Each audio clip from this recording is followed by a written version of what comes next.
So I am Gabrielle Tillenberg, and I'm the visual arts coordinator with Strathmore. And I worked with Terron, it was quite some time ago, who he had a solo exhibition with us last year, January and February of 2019.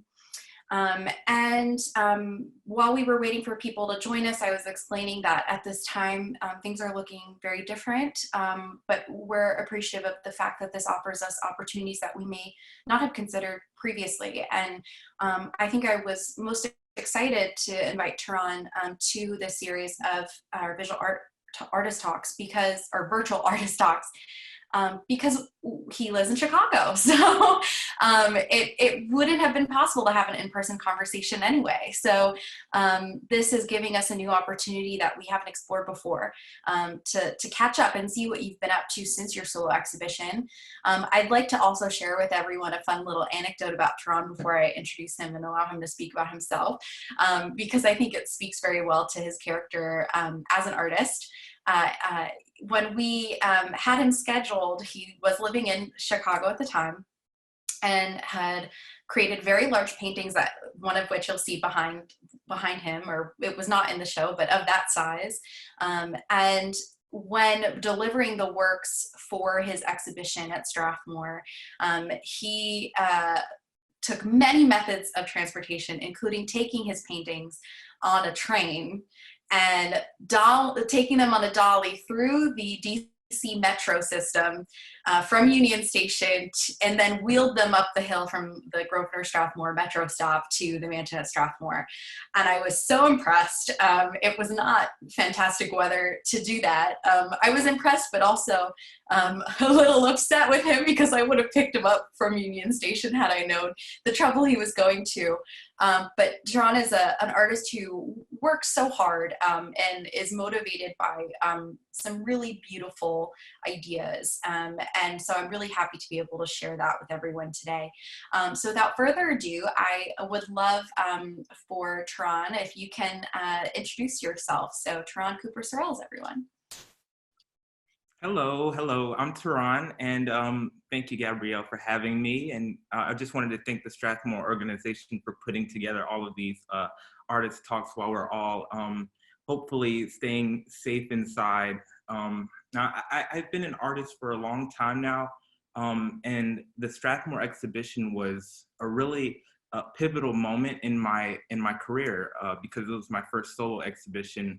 But also the first time I got to see a collection of my paintings together at one time, and kind of gauge the response that viewers have when interacting with my work. And I will say that the show was called The Railroad, and that was all about African Americans enslaved in slavery, and undertaking this journey to free themselves from that burden, and it sort of just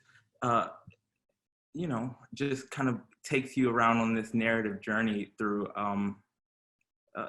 just through the slavery and all of those hardships.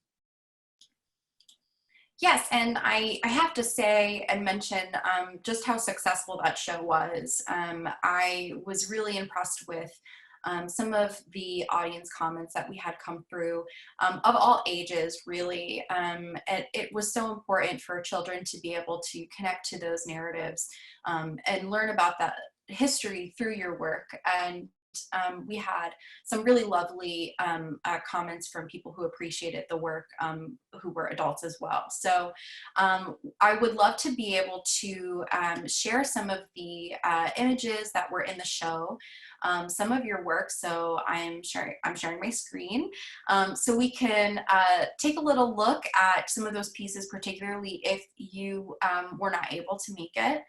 And we're starting off with some prints. So you have worked with etchings, woodcuts, and lino cuts. Can you tell me, how did you arrive at that medium for communicating some of the narratives that are told in these works? Yes, I think, well, when I was in college and I was studying painting for 3 years in college, I was always in the print studio and making prints. And I felt like that the print medium lent itself to my art a little bit better than painting did, because I was always drawing. I've always been a draftsman, so I can express myself a little bit easier, with the scribe and on a copper plate, as opposed to learning how to oil paint and trying to make complex imagery with a brand new medium. That's great. Yeah, it's interesting to me. That was one of the things that struck me about your work when I first encountered it, was seeing that you had paintings that you had done in the past, but and you attended MICA, and seeing your print work, I think allowed me to connect back to your paintings in relation to that draftsmanship. And I think we had a lovely conversation this morning with kids for our kids talk. And one of the subjects that came up was details. And so I think I relate a lot to the narrative details that you include in your work, but also how detailed the mark making is in printmaking, and how that then translates the different shades of black, white, and grayscale. So I was wondering if you could, if I mentioned narrative, if you could talk a little bit about some of the narratives that we see in the prints here. Yes, well, this is all about taking back some of that, control, because for the longest time we were prescribed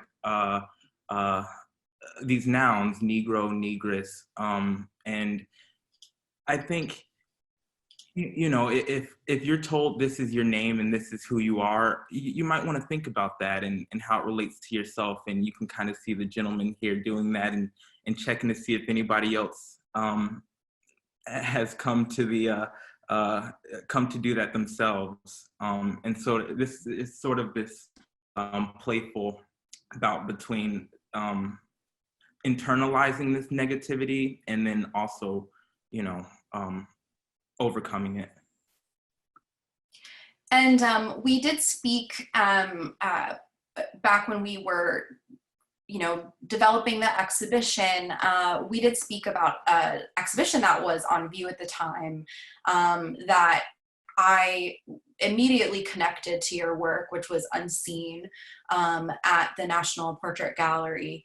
And particularly, I was seeing a lot of conversation happening between your works and the works of Titus Kafour, and how he looks to art history, but also just American history, and reclaims a lot of the narrative through imagery, which I think is something you're particularly good at.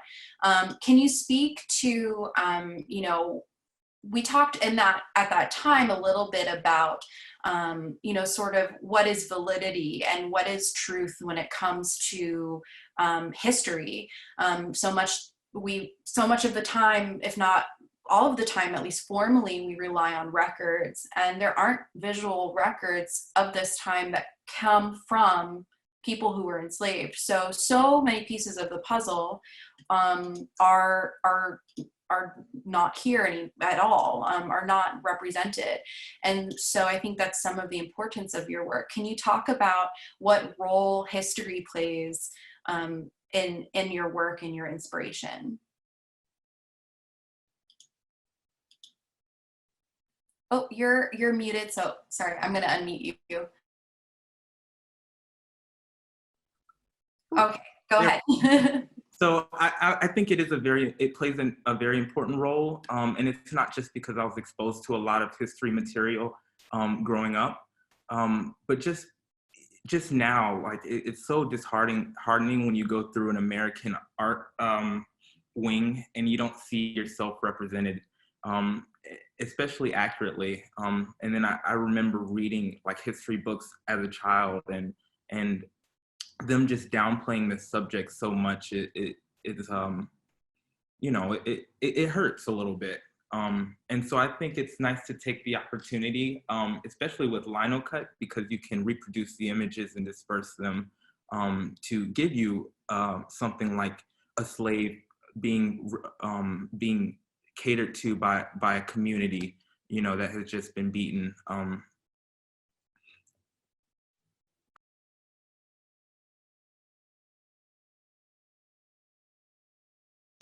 Sorry, I was muted as well.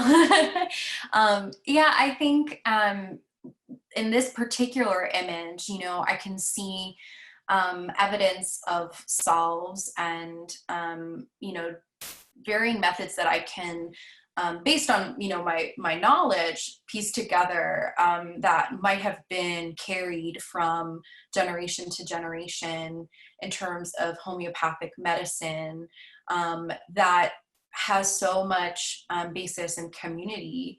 And you see, you know, everyone here coming together for the purpose of healing. And so it was interesting to me in this piece and in this narrative particularly how some of those homeopathic remedies are also not documented. You know, a lot of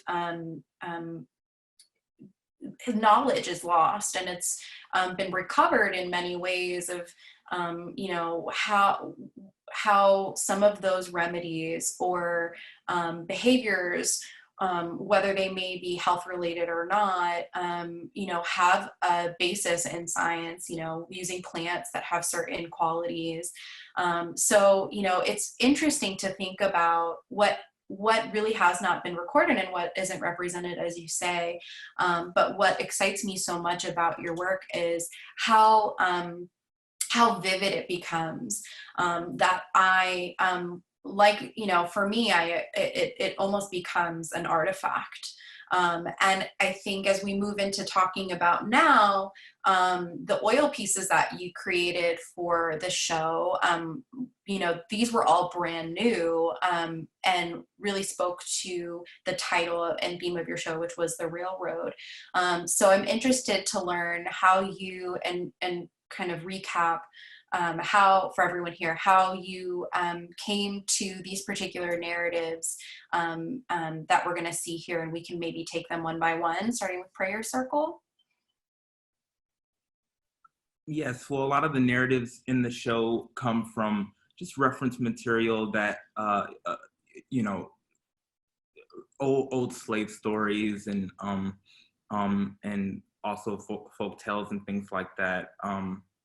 But I think each one gets to something that I care about deeply. A lot of it's family. A lot of it's like this closeness that you would have to have in that kind of environment to stay sane. Religion plays into account, especially in this piece. You know, I think that when things like your language is taken from you and also your religion, it puts you in a really rough place. It's kind of like a crutch, and that's sort of why they did it. But when you can come together, like you can see in the prayer circle here, it gives you hope. And I think that's what this image does for me, at least. Absolutely. And here was another popular piece, and it did actually sell, so that was fabulous. A lot of the pieces from the show did sell. And this one is called Wade in the Water. Would you like to talk a little bit about the narrative here? Yeah, so this one's more about, you know, this, because sometimes, like when I think of a runaway slave, I like to think like they're alone, you know, running by themselves. But a lot of the times they were in groups, and they'd have to traverse through America, which, you know, I mean, now it's all concrete jungles, but back in the day, it was woods and danger. And that's sort of what this piece gets to, because there was an uncertainty.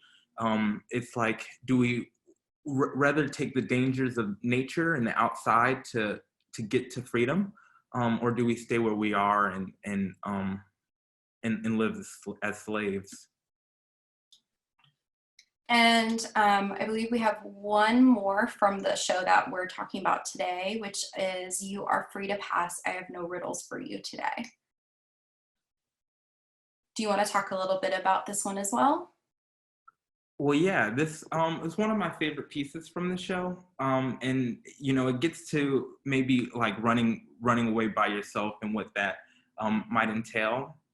But there's just this, and I think you kind of zoom right at the moment there when the boy is looking over the bridge. But it kind of there's this suspense that's in the air. You don't know if she's gonna be caught or not. But you just know there's all of these people looking for this one person. Like, why is it that important to them? Um, to maintain this control. Absolutely. And everything was just so rich with narrative. And I think that was a lot of, there were many points of connection for people in regards to that. I'd like to get back to that with your new work, but I first want to share these two images that you provided for us to look at today, because I mentioned that the show was very successful, you sold pieces, and have since then been diligently hard at work making your career as an artist. So we'd love to hear about some of what you've been doing since in Chicago, and a little bit about the commission work you've done. Yes. Well, I like you said, I've been hard at work. A few commissions have come in, more than I could probably manage with the time that I had, and now I have a lot more time. So I've been focusing on really large works that kind of take your whole the span of your view. Yeah, but I really love doing these commission pieces because it's really good practice. You can kind of get into representation a little bit more there. Um, Yeah, it's a wonderful opportunity for artists and for, those who are less familiar with the process. It can be a very personal one to commission an artist for a piece of work. This case, probably very personal for you since this is your brother, Trey. And, I can say if anybody here has not seen Trey in person, who actually was an artist in resident and with Betty Scott and her program at Strathmore. It does look very much like him. So it was a wonderful surprise to see that piece. It sent in my email inbox. I was happy to see that you were doing some work and capturing someone close to you. yeah, I had to show him some love. Yeah. And I was also really delighted to see your new work that you've been completing, as you mentioned, in a large scale, still working quite large, it's 48 by 48 inches. I also follow Terron on Instagram. For those of you who have Instagram, I'll put it in the chat later, but his handle is at @RonRonArt.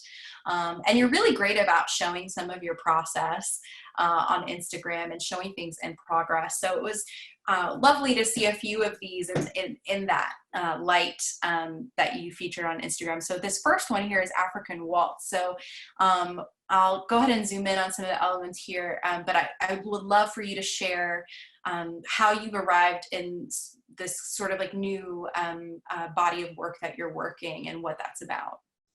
Yes, I think, well, coming from the last show that I was working with and dealing with slaves escaping slavery, I wanted to, kind of domesticate it, if you will, and get more into the thick of it.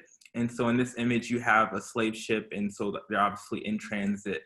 And I think this piece is still very much about freedom in that you have these two Africans who are dancing on the slave ship, which is how they would keep the slaves healthy. Throughout the long journey, they would have them exercise and dance on board. And so I used this moment for them to kind of capture this this bit of home, because they're doing African movements here. And just kind of this overall sense of freedom.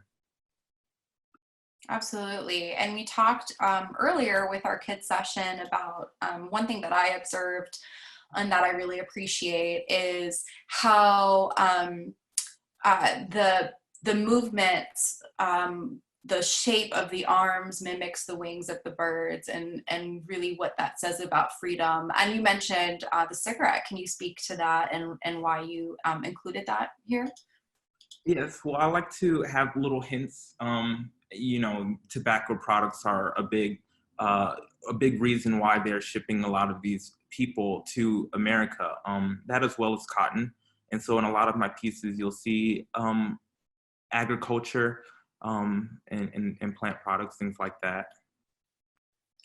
And the next piece, which is behind you also, is Bathing Cecelia. Can you talk a little bit about that?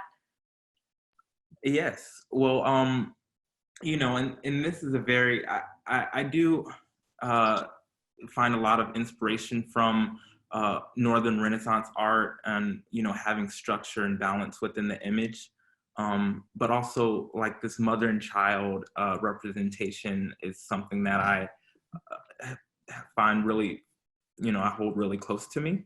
And so I do, I have this image a couple of times. In this case, it kind of gets at the warmth of, bathing your child um, and having this moment, even though there's all of this, stuff going on around you. And I can kind of relate to that right now, having this coronavirus out and about. And again, I hope everybody's staying safe at home. But in this case, they would have had slavery, and so you can have these moments where, uh, for at least a second, you can forget. Absolutely. It's very tender. And I think that um, for me, that word relates so much to that mother child relationship. And I think, the way that you have treated some of the elements, I mean, beyond the subject matter, is quite tender, even in your approach to showcasing the water, the color swirls and the bubbles, the, even just the tension between the bubble and the finger. It's all done very, very tenderly. I think that seems to be my favorite word to associate with this piece. And then I think this is I think the last of the new work, which is The Sound of Thunder. So can you talk a little bit about this piece as well? Yes, well, this piece is all about the family too, and I draw a lot of attention right to the foreground with this lighting, and you can kind of see it looks like the family's in distress, or at least this little girl is, and the mother who's trying to comfort them. But a lot of the attention is kind of taken away from the foreground as well by these two figures sort of looking out to see what's happening.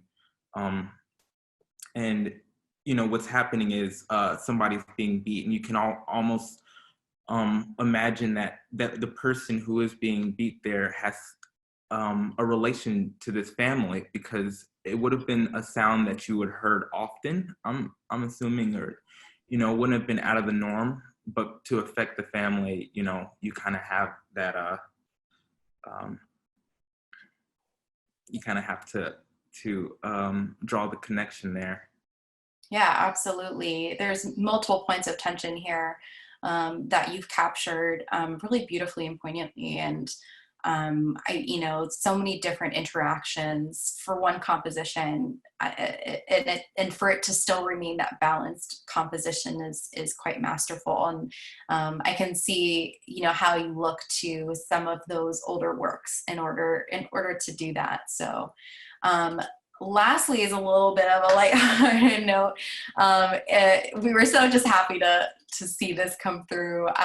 Terron has this piece drawing at age 6 that he sent, and we showed it to our kid session this morning, just to show that this is being an artist is a lifelong journey, and it takes so much practice and dedication and hard work, and we're really appreciative that you did so. And I know that you've had quite the support system in your family to achieve that.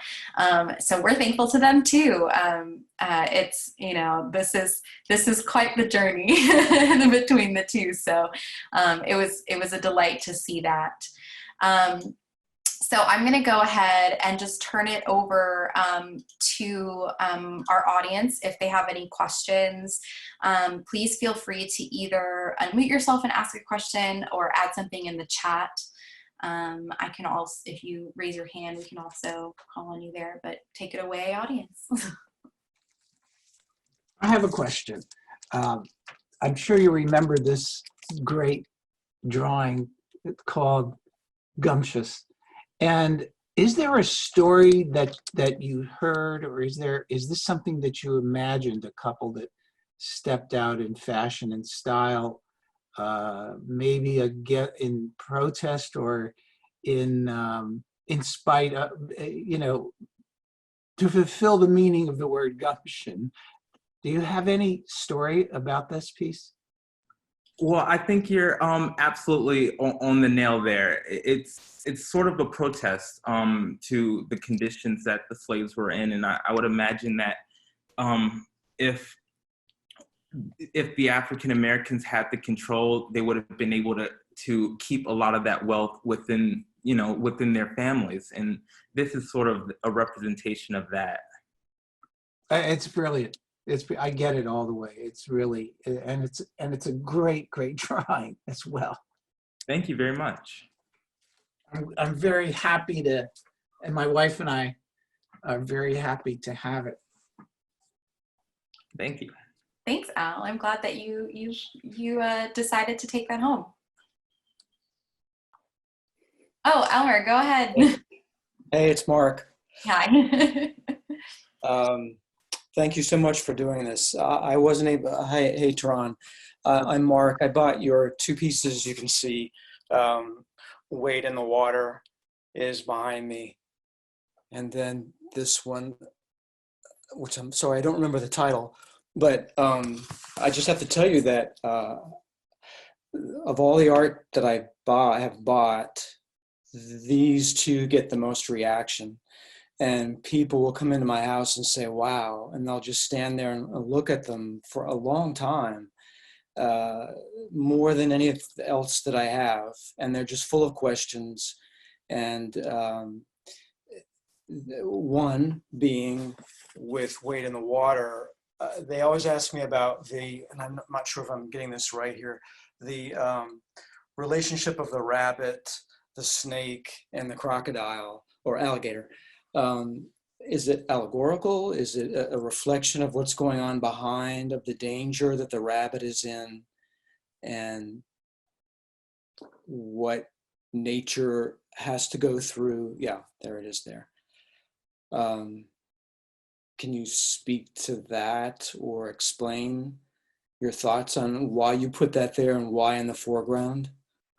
Yes, so I'm really glad you brought attention to that because I think it's a detail that sets the mood for this piece, and it kind of takes the innocence out a little bit because you do have this bunny who is just sitting there, but it's clearly about to get eaten by this alligator. By the snake there, and I think. Just the fact that that tension kind of brings the danger to the group in the back there in terms of as far as the image goes. But I think you're right that there's a relationship between you can almost say the group of people would be like the snake in this case, and the alligator would be the slave masters kind of looking for these people. Mm-hmm. Mm-hmm. Yeah. Sorry, go ahead. Oh, I was going to say it's interesting how you've arranged them compositionally too. This rabbit between these two dangers. It's kind of what you spoke to as well about choosing between the danger of nature or the danger of where, you know, what the other option was, which was to stay enslaved. So kind of choosing which one you feel like you can tackle, and is one of the most, I think, difficult questions that is confronted here. And I will say also that I feel like the tree branch there that's coming through, and also the tree branch that's above the family there kind of anchors them away from that immediate danger, you know, compositionally. So I'm really glad you you showed yourself, because I was wondering what happened to this painting. Yeah, I'm very fortunate and lucky to have gotten it, because I got there early. But I do have another question, which is asked a lot. Again, I'm trying to see if I can bring this up. You've got the gentleman coming up. I don't know if you can see it or not. Coming up out of the ground, and in your research, this is something that was done. I know there's the Underground Railroad, which wasn't always literally underground, but there were moments where there were actually tunnels that slaves would come out of. Yes, these are tunnels that I've seen. I'm from Virginia originally, and a lot of the old churches, I've seen them in person. But this piece is kind of a play on Harriet Tubman. You know, it's called The Return of a Great Slave, and it's this person who's making her way back with her dog. You know, and she's the only one who knows of this secret path in the grass. And there's a cotton field back there too, so it's another example of that agriculture coming through. Right. And I like the way you have in both works. To me, you have a division of a foreground with action, and then the background with something else. And with this, the second one, you have a beautiful landscape of a cotton plantation in the moonlight, and just the way the cotton glows, and it's just beautiful. Considering what's going on, it's such a peaceful background. It's an interesting contrast. And one last question: does painting come easy to you, or would you? Because you said you're a draftsman. Would you prefer the drawing, or because you've mastered color so well? And I'm just wondering, is that easy, or do you struggle? That's a really good question, and I find that the more I paint, the better I get at it. And I think that's because I've only been painting for about 4 or 5 years, and you know, I've been drawing since at least since age 6. So I think it's going to take a few more years to really get comfortable. But once I do, I'm going to really start making some. The paintings are only going to get larger. Wow. And do you have a show coming up? I mean, the works that you're doing now, where's your next show? Oh, real quick, just to add to that, Susan asked, she said that it was very impressive and moving, and she also asked, do you have any exhibitions upcoming? And if you can share the details. Yes. So unfortunately, a lot of the upcoming exhibitions were put on hold. The most recent one just got done, and that was at the Museum of Science and Industry here in Chicago, the Black Creativity exhibition. But going forward, you know, I just want to showcase this it's small in that it's only 6 paintings, but it's, you know, they're all really large, and, you know, whenever I have a venue for them, you know, we'll let everybody know. Great. Well, thank you so much. I'm going to sign off now, but thank you to both of you for doing this. This has been really great. Thank you. Thank you. For everyone, if you would like to learn a little bit more, I've dropped, I'm sorry, looks like I sent it just to one person. Let me make sure this goes to everyone. I am dropping a link for Dropbox. I'm also providing Terron's email address. The Dropbox link has all of the artwork we looked at today, his Instagram handle, and I think I mentioned website, and then my email address. If you have any questions, would like to be connected to Terron, please feel free to reach out. It's visualarts@strathmore.org. Some of these paintings may or may not be available. So we looked at a couple that were sold, but if you're interested in adding Terron to your collection or continuing to add his works to your collection, please get in touch. And hopefully we get to see more of your work, Terron, in person as well as online, and wishing you all the best during this time. And I hope that everything that you're creating and had planned to show can find a new space, and please let us know how we can support you in that endeavor. Yes, thank you so much for having me. And I hope everybody stays safe. Yes, thank you to everyone for joining us. We look forward to seeing you all again. We're here every other Friday, so join us next time. We'll be joined by Shauna Constam, who is a fiber artist, and keep in touch with us over Instagram, social media, email to get those updates. Thanks everyone once again, and have a great rest of your week.